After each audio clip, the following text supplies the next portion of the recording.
হোলা ফিরে এলাম আমাদের মেমো ম্যাগনেটিস্ট চ্যানেলে।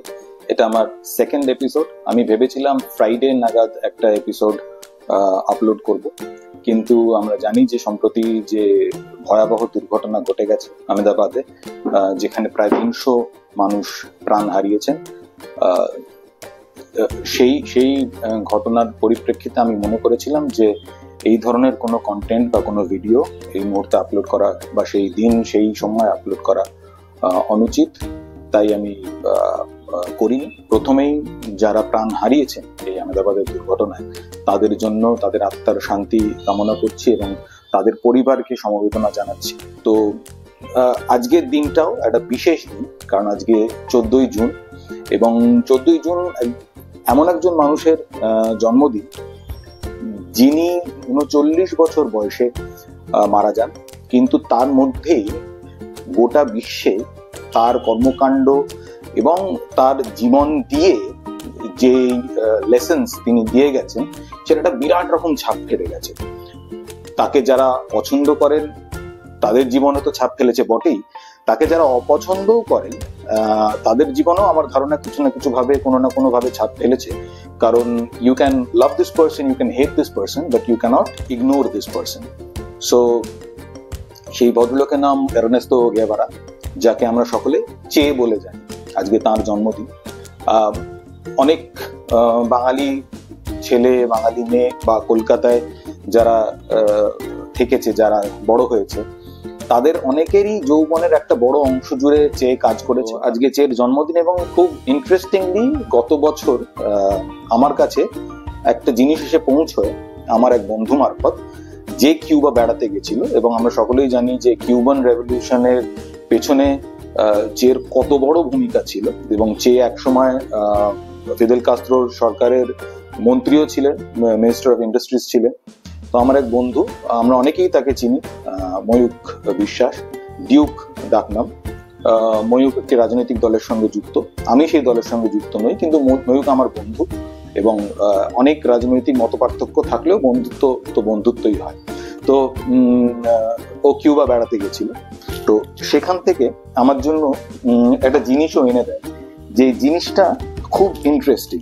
সেটা হচ্ছে একটা কিউবান কারেন্সি নোট। এই যে আমি দেখানোর চেষ্টা করব, আলোটা বড্ড বেশি, তবুও this is the Cuban currency note. এবং এইটা দেখুন, এর মধ্যে কিন্তু চের ছবি রয়েছে। অর্থাৎ আমাদের কারেন্সি নোটে, অর্থাৎ ইন্ডিয়ান রুপিতে যেমন গান্ধীজির ছবি থাকে, তেমনি কিউবান কারেন্সি নোটে কিন্তু এরনেস্তো গেভারা ছবি রয়েছে।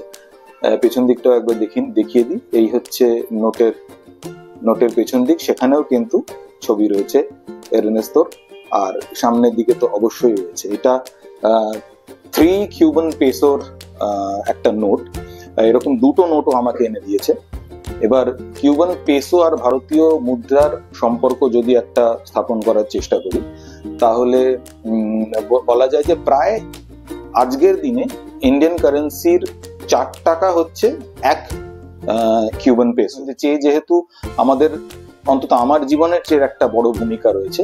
আমি চের মানে আমরা কলেজে থাকাকালীন বন্ধু বান্ধবরা আলোচনা করতাম, তো এইটা দেখেছিস, এই সিনেমাটা দেখেছিস, ওই বইটা পড়েছিস, তো তার মধ্যে বারে বারে ঘুরে ফিরে আসতো একটা নাম, দ্য মোটরসাইকেল ডায়েরিজ। আমরা সকলেই সেই বইটার কথা হয়তো জানি। চের মৃত্যুর পর পস্টিমাসলি এই বইটা, বহু বছর পর, চে 1967-তে মারা যান, তারপরে বহু বছর পর এই বইটা প্রকাশিত হয়।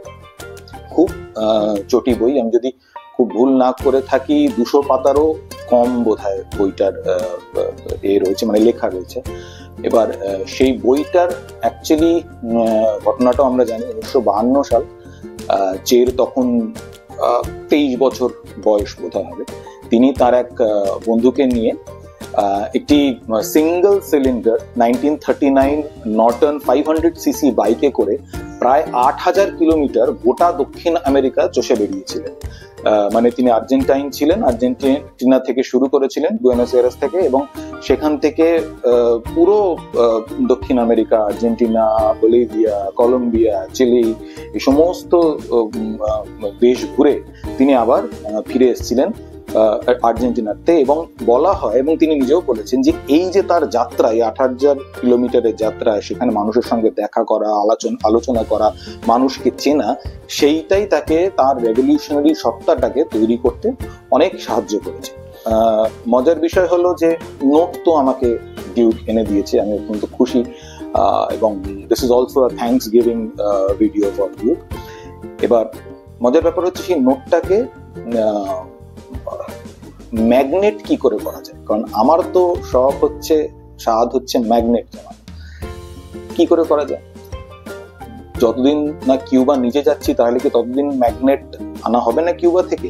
যদি আমার বন্ধু ঘুরে এসছে, সেখান থেকে একটা জিনিস এনে দিয়েছে, তো আমি সিদ্ধান্ত নিলাম যে এই নোটটাকে কি ম্যাগনেটে রূপান্তরিত করা যায়? নোটটা নোটের মতো থাকলো, নোট থেকে যদি একটা ম্যাগনেট বানানো যায়। তো in this context my sister comes in. ও একটা ম্যাগনেট একজনের থেকে বানিয়েছিল। সেই ম্যাগনেটটা পরবর্তীকালে কোনোদিন সেই ম্যাগনেটের গল্প বলবো। সেটা একটা হ্যারি পটার সংক্রান্ত ম্যাগনেট। আমার ইচ্ছা আছে একটা যে কটা খান কয়েক হ্যারি পটার রিলেটেড ম্যাগনেটস আমাদের কাছে আছে সেগুলো নিয়ে একটা এপিসোড করা, সেটার গল্প তাহলে পরে বলবো। কিন্তু সেই ভদ্রমহিলা যখন এই ম্যাগনেটটি আমাকে বোনকে বানিয়ে দেন, তখন আমি ভাবি যে তাহলে কি এই নোট থেকে একটা ম্যাগনেট বানানোর সম্ভাবনা আছে, করা যায় কি? তো তাকে জিজ্ঞাসা করা হয়, তিনি নানান প্রশ্ন করেন স্বাভাবিকভাবেই, কত বড় হবে, কি রকমের ফিনিশ হবে, কোয়ালিটি কিরকম হবে, কোথায় লাগানো হবে ইত্যাদি নানান প্রশ্ন করেন, কিন্তু এবং অনেকটা সময় নেয়। তাতে কোনো অসুবিধা নেই, ভালো জিনিসের ভালো কাজে সময় লাগে। তো ফাইনালি অভাবনীয় রকম ভাবে তিনি ওই নোটটা না দেখে, আমি খালি নোটের একটা স্ক্যান করা কপি পাঠিয়েছিলাম ওনাকে, সেইটা থেকে সেটার প্রিন্ট আউট নিয়ে সেটার উপরে নানান ধরনের কারুকাজ করে উনি এই ম্যাগনেটটা আমাকে বানিয়ে দিয়েছেন। এটা কিন্তু একটা ম্যাগনেট, এই নোটটারই একটা স্মলার ভার্সন, একটা ছোট ভার্সন, এবং সেখান থেকে একটা ম্যাগনেট তৈরি করা হয়েছে।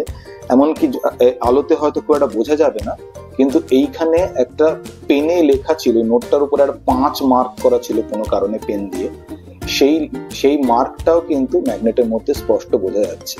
পেছনটা দেখিয়ে দিই, যে দুটো ম্যাগনেট লাগানো এই জিনিসটা উনি করে দিয়েছেন। চের ছবিটা রয়েছে, নোটের ফ্রন্টটা রয়েছে, এটা শুধু পেছন দিকটা নয়। তো এই ম্যাগনেটটা উনি আমাকে বানিয়ে দিয়েছিলেন। এটার দাম 650 টাকা পড়েছিল, ইন্ডিয়ান কারেন্সি 650 রুপিস। যদি কারুর মনে হয় ওনার সঙ্গে যোগাযোগ করতে চান, তারা নিজেদের কোনো মেমোরাবিলিয়াকে ম্যাগনেটে রূপান্তরিত করতে চান, তাহলে কিন্তু কমেন্ট করে যোগাযোগ করতে পারেন আমাদের সঙ্গে। I will try to connect you with that person. খুব ভালো কাজ করেছেন আমি বলবো। এই নোটটা নিয়ে কথা বললাম কারণ এরনেস্তো চে গেভারার আজকে জন্মদিন। বিপ্লব নিয়ে অনেকে অনেক কিছু বলবে, অনেকে তা নিয়ে আপত্তি করবে, অনেকের সেই আইডিয়ার সঙ্গে মিলবে না, অনেকে সেই আইডিয়ার সঙ্গে অ্যালাইন করবে না, অনেকে অ্যালাইন করবে।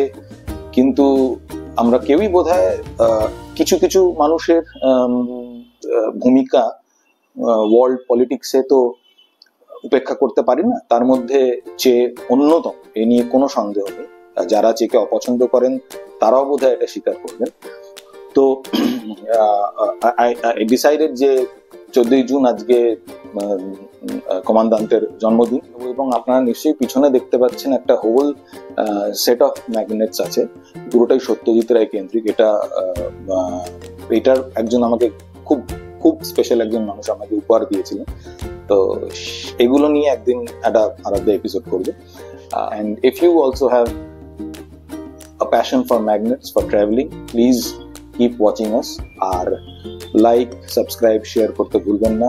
আবারও অনুরোধ করছি, লাইক, সাবস্ক্রাইব, শেয়ার যদি করে দেন, চ্যানেলে ভালো হবে, আমার ভালো হবে, আর আশা করি আপনাদেরকে আরো বেশি বেশি কন্টেন্ট দিতে পারবো। Please like, subscribe and share Mimo Magnetist. Thank you.